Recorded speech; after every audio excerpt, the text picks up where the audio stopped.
बेटा साद, आज जो हम बात करने लगे, एक लास्ट लेक्चर में हमने पढ़ा था फोटो इलेक्ट्रिक इफेक्ट, जिसमें जब भी कोई लाइट एक सर्टेन फ्रीक्वेंसी की मेटल सरफेस पे आके हिट करती है तो मेटल सरफेस से इलेक्ट्रॉन को रिमूव करती है। This process is known as photo electric effect. और फोटो इलेक्ट्रिक से इफेक्ट से ये प्रूव किया गया था कि यहाँ पे light is behaving as particle. ठीक है, ये प्रूव करता है particulate nature of light. So और उन हम्म। पार्टिकल को हम फोटॉन कहते हैं। ठीक है, इसकी ऑब्जर्वेशंस की हमने बात की थी। और इसकी फिर इक्वेशन की हमने बात की थी कि जो है H F is the energy of photon. ठीक है, सो उस वो एनर्जी अब दो हिस्सों में यूज होगी। एक जो है वो इलेक्ट्रॉन को बाहर निकालने में, जिसको जो है हम कहते हैं वर्क फंक्शन, और दूसरी जो है वो बाकी इलेक्ट्रॉन की काइनेटिक एनर्जी बनेगी। ठीक है, जो कि हमने यहाँ पे डिस्कस किया। और उसकी इक्वेशन जो है हमने डिस्कस की, और उसमें फिर हमने ग्राफ्स को डिस्कस किया कि आपके पास H F is the energy of photon, that is equal to work function energy plus E max. E max is the maximum kinetic energy of electron. So work function is the minimum energy जो यहाँ से जो surface के electron को निकालने के लिए इस्तेमाल होगी। सो उन इलेक्ट्रॉन्स के पास काइनेटिक एनर्जी मैक्सिमम होगी। सो बेटा, हमने यहाँ पे देखा कि अगर आप इसमें से मैक्सिमम काइनेटिक एनर्जी का ग्राफ बनाएं विद एफ, तो आपके पास इस तरह बनेगा। If you make E max a subject, then that would be H F minus H F not. Okay, phi या H F minus phi, so straight line relationship. इसमें एक चीज उसके बाद हमने देखा था कि जी अगर आप ई मैक्स का ग्राफ विद वेवलेंथ करते हैं तो आपके पास सी ओवर एफ को सी ओवर लेमडा करें तो E max is H C over lambda minus five. ठीक है, सो वन ओवर लेमडा के साथ ये स्ट्रेट लाइन था, लेकिन लेमडा के साथ जो है ये कर्व थी। और इसके बाद बेटा इसमें ये एक ग्राफ भी डिस्कस करने वाला है कि अगर एच सी ओवर लेमडा कर लेते हैं इस एफ को, F is C over lambda, that is five plus E max maximum kinetic energy. So if I make 1 over lambda as subject, that is 5 over hc plus E max over, that is maximum kinetic energy over hc. तो बेटा अगर आप plot करें 1/λ versus E max, तो किस तरह का graph आपको मिलना चाहिए? 1/λ is on y axis and E max is on x axis. So 1/λ is proportional to E max. So we will get a straight line, और इसका इंटरसेप्ट क्या होगा, पॉजिटिव, नेगेटिव या जीरो से क्रॉस करेगा ये? Will this graph pass through origin? जी। Origin से बेटा पास नहीं करेगा, आप सोच समझ के बैठे ना, that is the Y intercept. So five over H C is the Y intercept, so अच्छा दिस नहीं। Graph will not pass through the origin. जी। ओरिजिन का मतलब क्या होता है कि ई मैक्स जीरो कर वर्क दे तो one over function lambda H zero C आना चाहिए। होगा। जी, ओरिजिन से तो पास नहीं होगा वन ना। ओवर। जी मतलब वाई इंटरसेप्ट तो वर्क फंक्शन होगा एच सी है ना। Five over H C, that's Y intercept. तो इसका ग्राफ बेटा ऐसा होगा। जी। और इस ग्राफ को अगर आप इधर एक्सटेंड करेंगे तो that will cross through this axis, और ये जो पॉइंट होगा ये आपके पास, एक तो इसका ग्रेडियंट डिस्कस करते हैं। अब डॉटेड लाइन इसलिए बनाया कि मैक्सिमम काइनेटिक एनर्जी कभी नेगेटिव में नहीं होगी, और हम काइनेटिक एनर्जी जीरो होगी तो उसको भी ऑब्जर्व नहीं कर सकेंगे। इलेक्ट्रॉन जो निकले उनकी अगर काइनेटिक एनर्जी कुछ होगी तो हम ऑब्जर्व कर सकेंगे। Gradient will be equal to 1/hc, और जो वाई इंटरसेप्ट होगा इसका 5/hc। H C. एक्स, बेटा एक्स इंटरसेप्ट क्या होगा? एक्स इंटरसेप्ट एक्स जब इंटरसेप्ट होगा। हम्म जी। ई मैक्स की वैल्यू निकालनी है, 1/λ को जीरो कर देना। If you put 1/λ is zero, जी 1/λ इज ऑन तो Y minus. Axis, so E max की वैल्यू होगी दैट इज -5। माइनस। जी। मतलब आप थोड़ा सा गौर करें तो 1/hc plus E max over hc, so if you make Emax as a subject तो that will be -5, जो हमने डिस्कस किया था।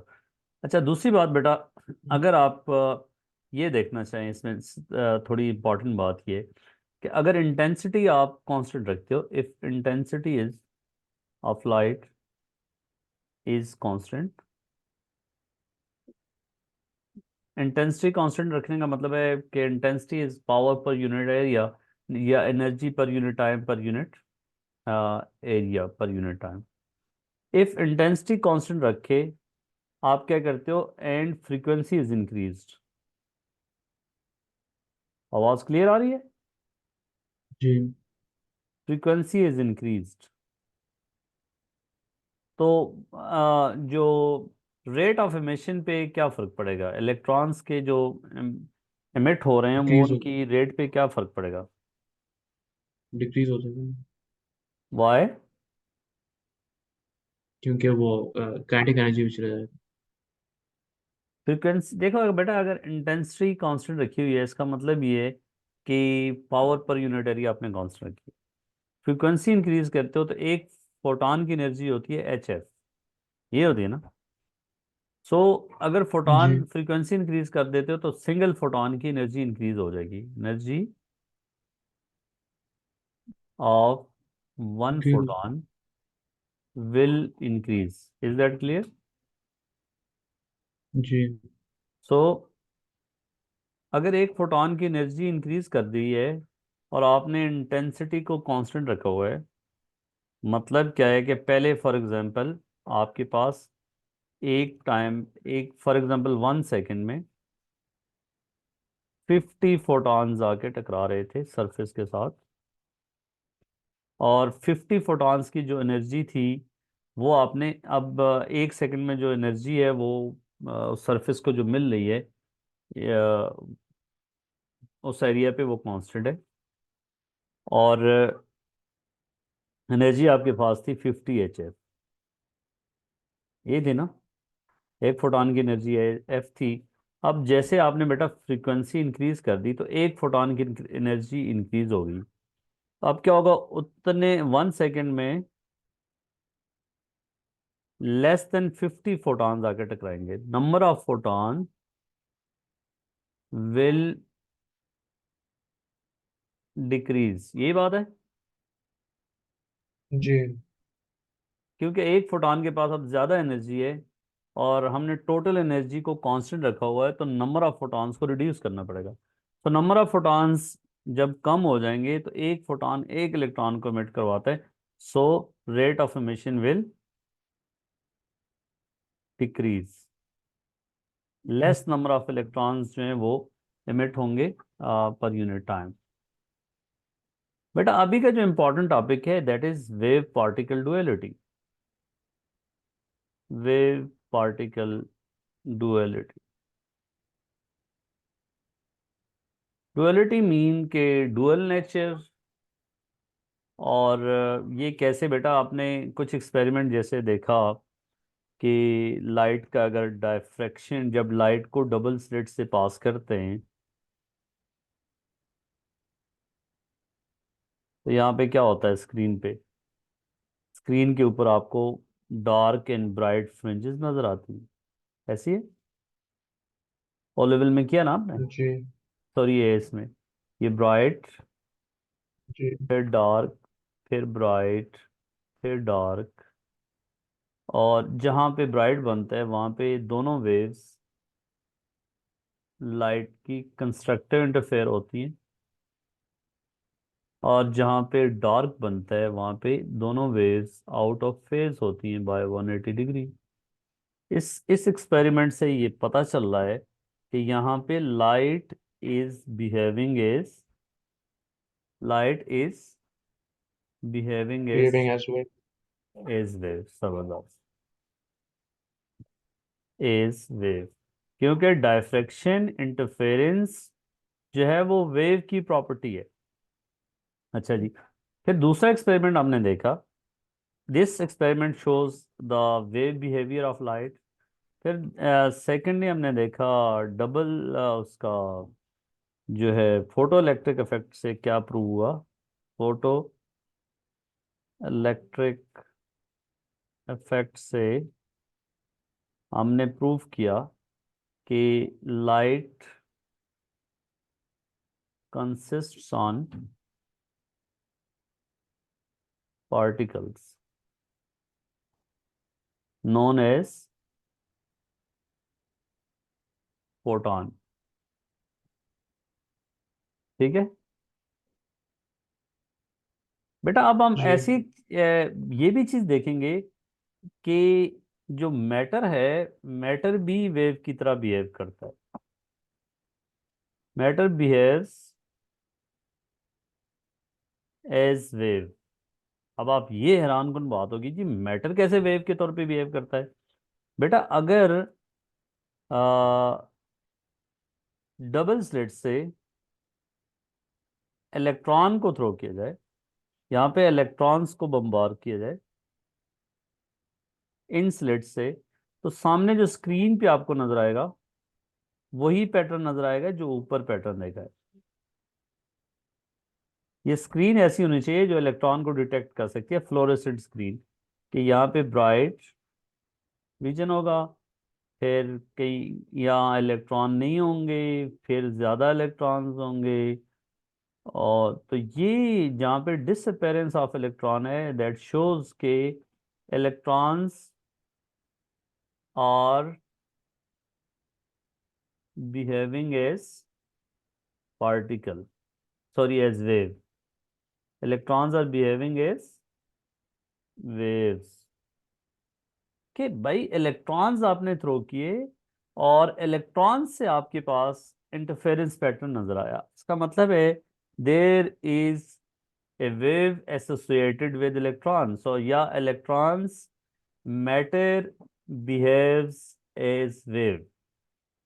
बेटा इसका दूसरा एक्सपेरिमेंट क्या है कि अगर आपके पास ये जो है कोई भी मेटल का सैंपल है, ठीक है, आपको पता है यहाँ पे एटम्स जो हैं, इसको अगर हम थोड़ा यहाँ पे इलेक्ट्रॉन्स आपने थ्रो किए, कोई भी कॉपर का कुछ भी एल्यूमिनियम कोई शीट है, तो आपके सामने सामने जो फ्लोरेसेंट स्क्रीन है, ये स्क्रीन है बेटा, और इसका इस स्क्रीन पे आपके पास जो है रिंग नजर आए, मतलब एक रिंग ऐसा नजर आया इलेक्ट्रॉन का, फिर ये रिंग नजर आया।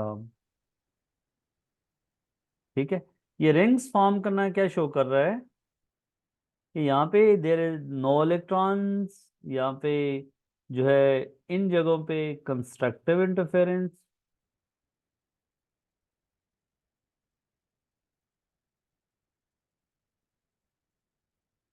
ठीक है बेटा, और इन जगहों पे क्या हो रहा है, डिस्ट्रक्टिव। ठीक हो गया। यहाँ पे जी इलेक्ट्रॉन्स क्या हैं, ये कोई भी मेटल, मेटल है कोई भी, कॉपर मेटल शीट प्लेट, और यहाँ पे ये जो स्क्रीन है ये फ्लोरेसेंट स्क्रीन होनी चाहिए। So you will observe rings on the screen, और वो जो रिंग्स हैं ये प्रूव कर रहे हैं कि इलेक्ट्रॉन्स आर बिहेविंग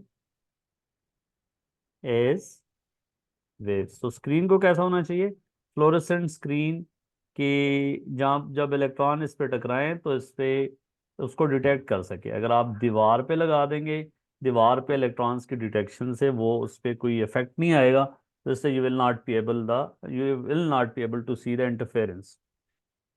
अब ऐसा क्यों हुआ है कि आपको पता है मेटल्स के अंदर जो है वो एटम्स की जो क्रिस्टल्स हैं, लेटिस, वो एटम्स इस तरह है।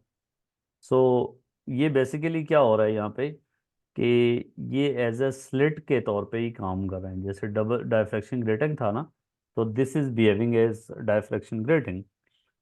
और यहाँ पे क्वेश्चन आता है कि एक्सपेरिमेंटल सेटअप बताएं जो ये प्रूव करता हो कि डुअल वेव पार्टिकल डुअलिटी, या उसको शो करता हो कि जी इलेक्ट्रॉन के साथ या मैटर के साथ वेव एसोसिएटेड है। ठीक है, matter is behaving as wave, तो आप ये एक्सपेरिमेंट लिखोगे कि इलेक्ट्रॉन्स को इस मेटल सरफेस पे आपने थ्रो किया, और ये सारा वैक्यूम के अंदर होना चाहिए, it must be in the vacuum, और सामने स्क्रीन पे यू विल ऑब्जर्व रिंग्स। ठीक है, और ये दे विल प्रूव कि यहाँ पे matter is behaving as wave. अच्छा जी, जो डिब्रॉय ने सबसे पहले कहा था ये कंसेप्ट कि जी मैटर अगर वेव के साथ वेव के तौर पे बिहेव करता है तो उसकी वेवलेंथ क्या है। यहाँ पे देखो इलेक्ट्रॉन, इस एक्सपेरिमेंट में electrons are behaving as wave, और matter is behaving as wave. तो इलेक्ट्रॉन की डुअल नेचर आ गई कि उसमें वेव भी है और साथ में वो मैटर भी है। ठीक है, सो यहाँ तक कोई सवाल आपका? नाइस। अच्छा जी, ये सारा काम किसने किया था? अब इसको हम कहते हैं जी, एक साइंटिस्ट थे लुइस डिब्रॉय।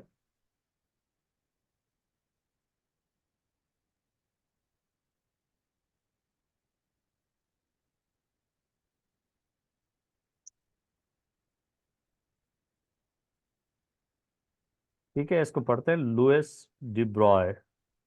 सही है। सो अब इसमें इसकी वेवलेंथ का क्या फार्मूला होगा बेटा? उन्होंने कहा था कि जो wavelength associated with material particle that is moving is given by this formula p, where beta p is momentum of the particle. If a particle is moving with some velocity v and it has mass, so momentum of this particle will be mv. So h is Planck's constant,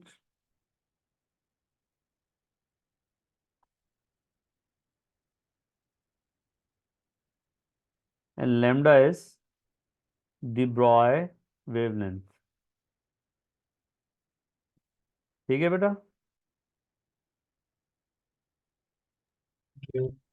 अब देखो जो material है, particle है जो move कर रहा है, उसके साथ जो जो वेव नेचर वो शो कर रहा है, तो उसकी वेवलेंथ जो है that will be inversely proportional to, wavelength will be inversely proportional to momentum. बेटा अगर मोमेंटम ज़्यादा होगा, एच की वैल्यू आपको पता है बहुत स्मॉल होती है। कितनी स्मॉल होती है? 10⁻34 होती है। तो इसलिए मोमेंटम अगर पार्टिकल का, बेटा अगर एक स्मॉल क्वांटिटी को अगर एक बड़ी क्वांटिटी से डिवाइड कर देंगे तो क्या होगा? वो और स्मॉल होती जाएगी, और मोमेंट वेवलेंथ जो है वो आपके पास बहुत छोटी होगी, इसलिए वो ऑब्जर्व नहीं कर सकेंगे। मसलन अगर एक आपके पास, if you have a ball that is moving with velocity of 20 meter per second, and it has a mass of, let's say, uh, point 0.1 gram, 0.1 kg, 100 ग्राम का मैस। सो इसके साथ जो वेवलेंथ होगी वो क्या होगी? That is H over p. P is 0.1 time 20, so 6.63 time 10⁻⁻34 divided by 0. That will B 2।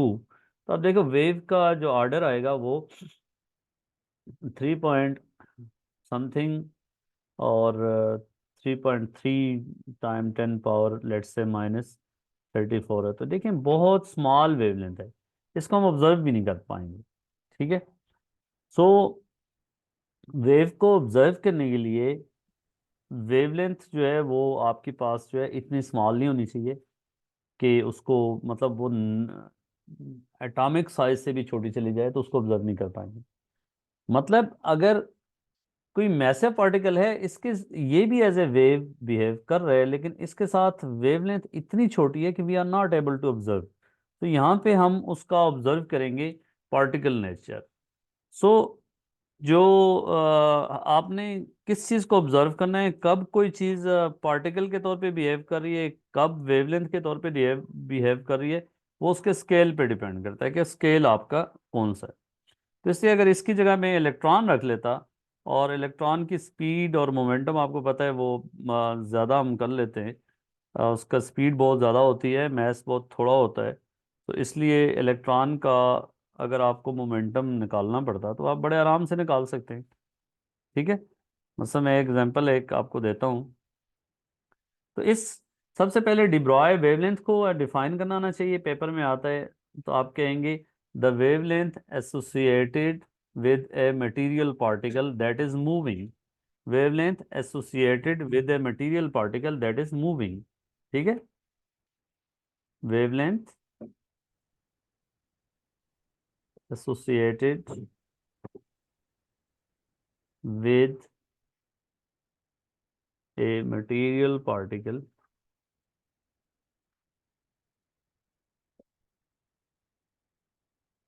that is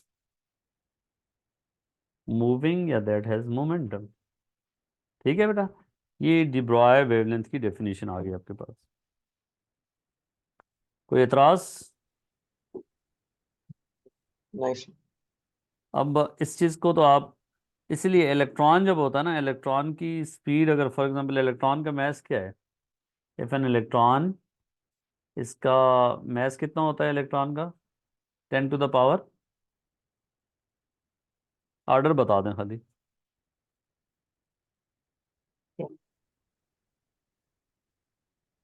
तो क्या बता दें, डेटा से देख लें। 10⁻−31। 10⁻−31। तो इलेक्ट्रॉन का मैस है ऑर्डर 9, पूरा पूरा मैस क्या होता है? 9.1 टाइम्स 10⁻−31। हाँ, 9.1 टाइम 10⁻−31 kg। और इसको हाई पोटेंशियल से क्रॉस करते हैं, गुजारते हैं, तो उसकी वेलोसिटी हम बड़े आराम से ये वेलोसिटी भी अचीव कर सकते हैं, 10⁵ easily. When an electron is pass through a very high potential, तो उसकी जो है वेलोसिटी हम बड़े आराम से इतनी अचीव कर सकते हैं जो भी हम चाहें। तो इसके साथ जो वेव होगी दैट इज h/p।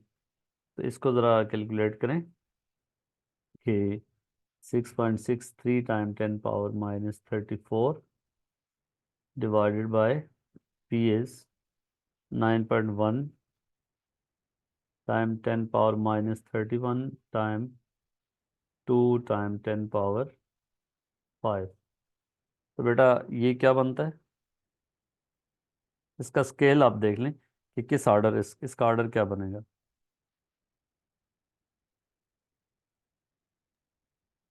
3.6 टाइम्स 10⁻−9।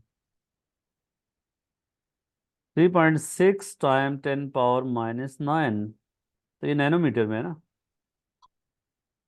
अब क्या हुआ है, वेवलेंथ, जी। वेवलेंथ इंक्रीज हो गई है। इसको हम थोड़ा सा और स्पीड देंगे तो easily we will be able to observe. So आपने नाम सुना होगा इलेक्ट्रॉन माइक्रोस्कोप का, सुना है? जी सर। तो आपको पता है कि इलेक्ट्रॉन, जब लाइट लाइट की वेवलेंथ जो है उसकी ज़्यादा होती है, और जब इलेक्ट्रॉन को हाई पोटेंशियल से एक्सलरेट करते हैं तो उनकी वेवलेंथ बहुत छोटी होती है। तो इसलिए इलेक्ट्रॉन माइक्रोस्कोप उन्हीं वेव्स जो electrons electrons are behaving as waves, तो वहाँ पे हम स्मॉल जो रेजोल्यूशन होती है किसी भी ऑब्जेक्ट की, वो हम इजीली देख सकते हैं। ठीक है, वहाँ पे लाइट जो है वो that behaves as, sorry, electrons are behaving as electrons waves को हम यूज़ करते हैं वहाँ पे। ठीक है, सो बेटा एक तो आपको ये पता होना चाहिए कि जी एक्सपेरिमेंटल सेटअप कैसा है। दूसरा, इन रिंग्स के जो आपको पता है यहाँ पे डबल स्लिट में आपने पढ़ा था, इफ़ यू रिमेंबर, के distance between two bright fringes is fringe spacing, that is that depends on the wavelength, और the distance of the slits from the screen, और इन स्लिट सेपरेशन पे डिपेंड करता था। So x is directly proportional to wavelength, simple, बाकी factors हमने constant रखे। तो यहाँ पे भी बेटा, जो अगर इलेक्ट्रॉन्स की वेवलेंथ को इंक्रीज करोगे, और इलेक्ट्रॉन की वेवलेंथ कैसे इंक्रीज हो सकती है इलेक्ट्रॉन वेव्स की, कि अगर इलेक्ट्रॉन्स, क्वेश्चन आता है कि इलेक्ट्रॉन्स को हम ज़्यादा पोटेंशियल से एक्सेलरेट करते हैं, तो आपको पता है कि जब इलेक्ट्रॉन्स किसी पोटेंशियल से गुजारा जाता है, लाइक दिस, ये फॉर एग्जांपल, यहाँ से इलेक्ट्रॉन्स एमिट हुआ, यहाँ पे जनरेट हुआ, और यहाँ से इलेक्ट्रॉन्स को इस पोटेंशियल से गुजारते हैं, तो इलेक्ट्रॉन क्या करता है, काइनेटिक एनर्जी गेन करता है और पोटेंशियल एनर्जी लॉस करता है। So loss of potential energy is equal to, that is charge of electron time potential difference is equal to half mv²। तो बेटा स्पीड बढ़ जाएगी अगर आप पोटेंशियल ज़्यादा कर दोगे। तो क्वेश्चन आता है कि अगर इलेक्ट्रॉन्स को ज़्यादा बड़े पोटेंशियल से आप एक्सेलरेट करवाते हो तो speed will increase. Speed increase करने से मोमेंटम पे क्या फर्क पड़ेगा, momentum will increase. Momentum increase करने से वेवलेंथ पे क्या फर्क पड़ेगा, डिक्रीज। Wavelength decrease. तो जब वेवलेंथ बेटा डिक्रीज होगी, तो वेवलेंथ डिक्रीज होने से जो स्पेसिंग है ब्राइट फ्रिंजेस की वो डिक्रीज होगी। इन अदर वर्ड्स, यहाँ पे रिंग्स का जो रेडियस है दैट विल डिक्रीज। ठीक हो गया, मतलब जो स्पेसिंग या डिस्टेंस बिटवीन टू रिंग्स है दैट विल डिक्रीज व्हेन, जो है वो, जब ये डिस्टेंस डिक्रीज होगा तो मतलब इस रिंग का रेडियस भी डिक्रीज हो गया। इन अदर वर्ड्स, पहले अगर ये डिस्टेंस ये था, अब ये क्लोजर हो गए, तो इसका मतलब ये है कि इस रिंग का जो डायमीटर या रेडियस है that will decrease. So radius of each ring, मतलब रिंग्स विल डिक्रीज। ठीक हो गया बेटा। तो एक 4 नंबर का क्वेश्चन आएगा, जी। आप ये लिखोगे। दूसरा, डी डिब्रॉय वेवलेंथ को डिफाइन करना लिखोगे, lambda is equal to h/p। और तीसरा आपको ये लिखना आना चाहिए कि अगर lambda is equal to h/p है, सो यहाँ पे जो है लैम्डा वर्सेस 1/p का बेटा ग्राफ बनाएं तो कैसा होगा।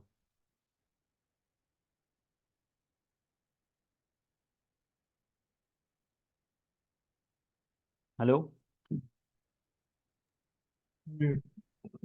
आवाज वन आ बाई रही पी। है? Lambda versus 1/p, straight line होगा। स्ट्रेट लाइन पासिंग थ्रू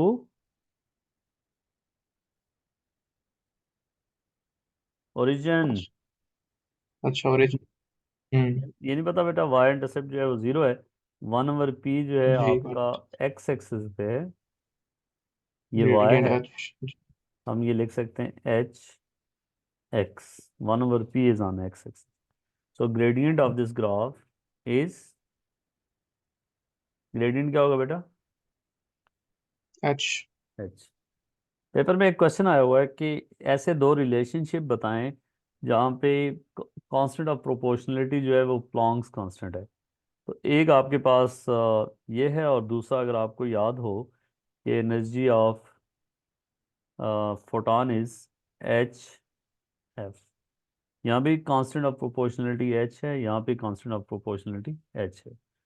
और दूसरी इंपॉर्टेंट बात बेटा कि अगर पी के साथ इसका ग्राफ प्लॉट करें एच का, कैसा होगा, तो डिक्रीजिंग होगा। स्ट्रेट लाइन, कर्व, पीन के तो कर्व, स्ट्रेट लाइन ही होगा। स्ट्रेट लाइन बेटा नहीं है ना, ये देखें।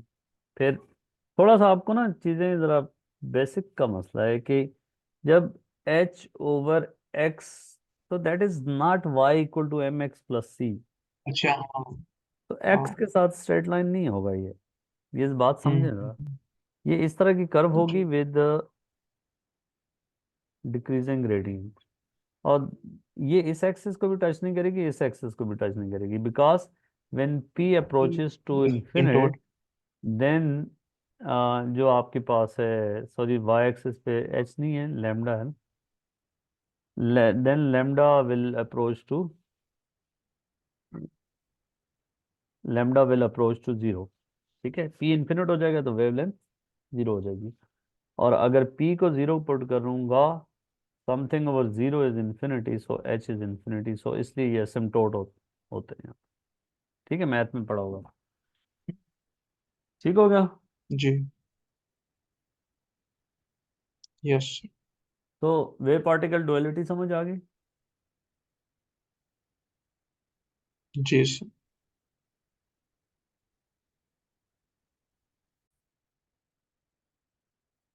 ये बेटा देखें, इसके पास पेपर सिचुएशंस थोड़े से देख लें कि state the de Broglie relation explaining any symbols you use.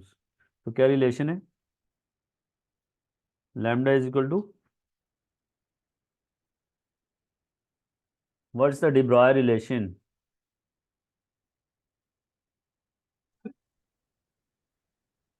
H over p. हाँ बेटा बोले ना, lambda is equal to h lambda equals h over over p. P. ये लेकिन सिंबल्स आपने lambda wavelength, p momentum, h Planck's constant. An electron of mass m has kinetic energy E. Show that the de Broglie wavelength of the electron is given by this. तो momentum की जगह 2m by E। Momentum को kinetic equate कर। Kinetic जी। Energy का formula होता है half M M V square. Square. ठीक है, ये होता है ना। जी। टू से बेटा उठा, टू को उठा के दे लें, 2e M V square. Momentum कैसे बनाएंगे इसमें से? इस पूरे एक्सप्रेशन में यहाँ v नहीं नजर आ रहा, मतलब v गायब हो जाना चाहिए। अगर आप कहें सर m इंटू वी करके एक v को बाहर लिखते हैं तो उसको मोमेंटम लिखते हैं, फिर भी v आएगा। तो इसका तरीका ये होगा बेटा, ताकि आपका टाइम ज़ाया ना हो, मैथ से मल्टीप्लाई डिवाइड कर लें। 2e, मैथ से मल्टीप्लाई करेंगे तो ये एम स्क्वायर वी स्क्वायर आ जाएगा। दोनों साइडों को मल्टीप्लाई कर लें, ठीक है। हम्म। तो ये इस साइड पे पी स्क्वायर बन गया आपका, मोमेंटम स्क्वायर। अच्छा, तो स्क्वायर रूट लेंगे। 2e एम, सो रूट ले लेंगे। तो ये इंपॉर्टेंट बात है जो समझ आनी चाहिए, इसका फ़ायदा होगा कि मोमेंटम को जब भी लिखना होगा काइनेटिक एनर्जी के फॉर्म में, तो ये प्रूव हो गया दो नंबर का।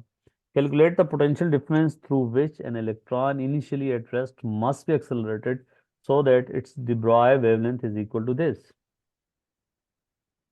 अच्छा जी, अब de Broglie वेवलेंथ हम ये चाह रहे हैं, और इलेक्ट्रॉन को किस पोटेंशियल डिफरेंस से एक्सेलरेट करना है वो हम निकालना चाह रहे हैं। सो क्या तरीका होगा?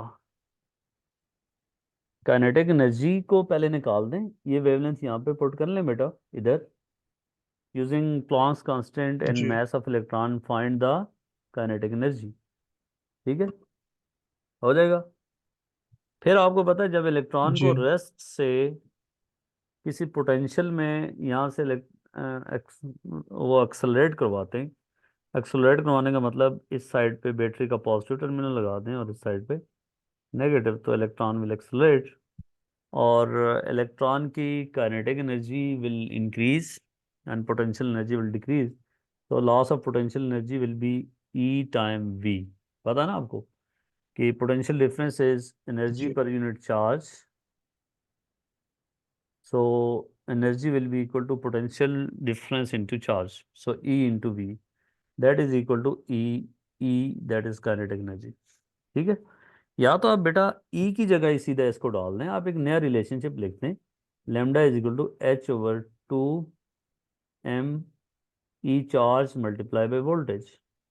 तो यहाँ से जो वो चार हैं वो वेवलेंथ यहाँ पे पुट कर लें और वी मिल जाएगा। ठीक है, जी। अगला एक क्वेश्चन दिखाता हूँ।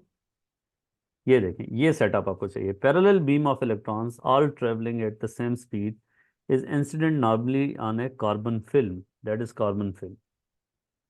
और the scattering of the electrons by the film is observed on the fluorescent screen, और ये वैक्यूम में होना चाहिए। अगर आपसे कहा जाए कि वो सेटअप ड्रॉ करें जिससे आप ये शो कर सकें कि matter is behaving as wave, तो आपने ये ड्रॉ करना है, ठीक है। लेकिन राइट नाउ उसका ये क्वेश्चन नहीं है।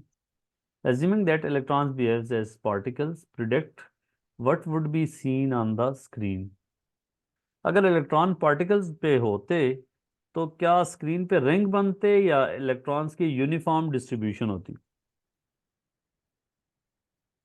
अगर एज अ पार्टिकल वेव करें हाँ। फिर रिंग्स होगा ना। नहीं, पार्टिकल से तो रिंग नहीं बनेंगे ना भाई। पार्टिकल्स अगर आप फॉर एग्जांपल किसी जगह से थ्रो कर रहे हो यहाँ से, ये अगर इलेक्ट्रॉन पार्टिकल्स बिहेव करते तो आपके पास स्क्रीन पे यूनिफॉर्म डिस्ट्रीब्यूशन इस तरह आते, डिफरेंट जगहों पे ऐसे आ रहे हाँ थे, ठीक है। एक जी। होल से इलेक्ट्रॉन फेंक रहे हो तो इस तरह होता है, रिंग तो ना बनते। रिंग हम्म बनना तो ये साबित कर रहा है कि कुछ जगहों पे इलेक्ट्रॉन डिसअपियर है, मतलब वहाँ डिस्ट्रक्टिव इंटरफेरेंस है। कुछ एज ए वेव बिहेव कर रहे हो, कुछ जगहों पे कंस्ट्रक्टिव इंटरफेरेंस है, हम्म, ठीक है। जी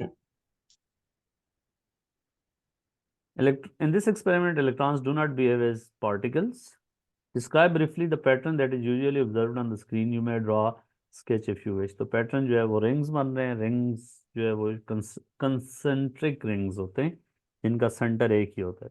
speed of electron is gradually increase. We speed increase करेंगे तो वेवलेंथ जो है वो कम हो जाएगी। वेवलेंथ कम हो जाएगी तो वो पैटर्न के जो रिंग्स हैं उनका रेडियस कम हो जाएगा, ठीक है। ये अगला क्वेश्चन भी इसी तरह है, जी हम इस पे चलते हैं। State calculate the Broglie wavelength emergent electrons provide evidence.